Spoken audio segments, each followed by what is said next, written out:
Kain tayo ng din. Ayan. Nochole. Ay? Dolce. May WhatsApp ito number mo.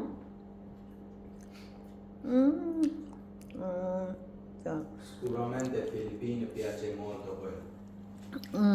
Si, kay Dolce.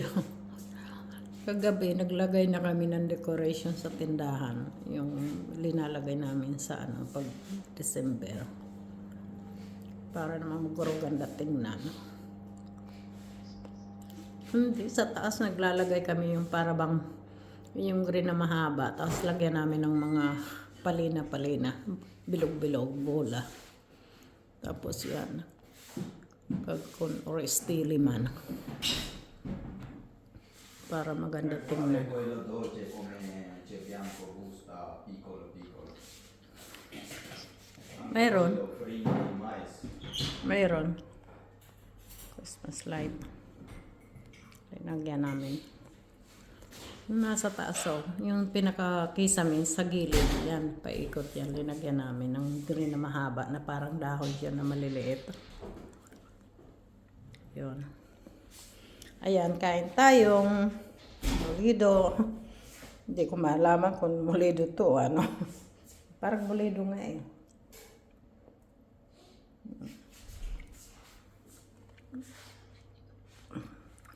Maganda siya na maputi.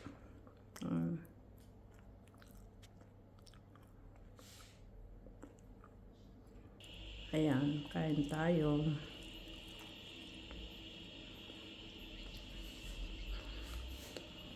Hindi ko kilala yun.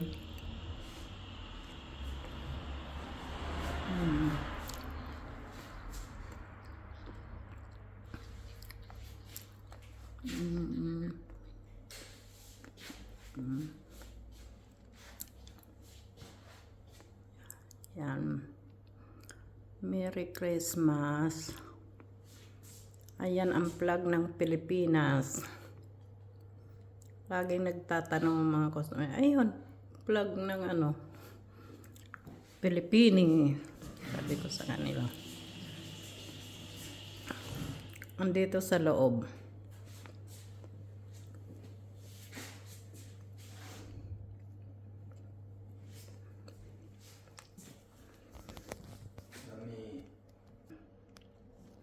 Kain tayo. Okay, bye-bye. Eko lang. Ito, nasarap daw kumain pag nagkakape. Itong ginawa niya. Eko.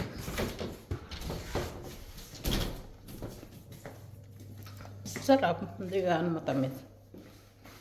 Sabi ko, huwag tamisan masyado. Nakakasawa man.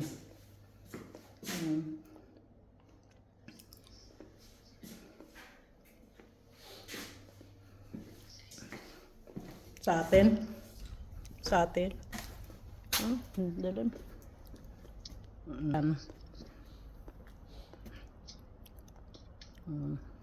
Ayan.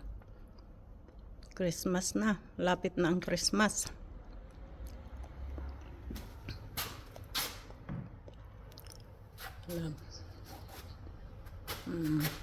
Sige.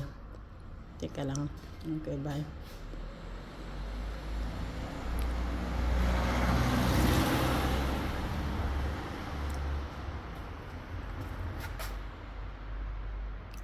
Ayan guys, malapit na ang Pasko. Diba? Lapit na ang Christmas.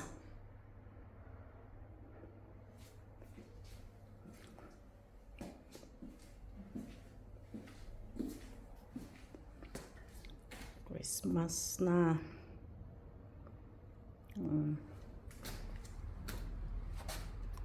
Hindi pa namin napinturahan ng gurugas-gas ng pintura. Diba guys? Lapit ng Pasko. Philippines. Bandera ng Pilipinas. Okay, bye.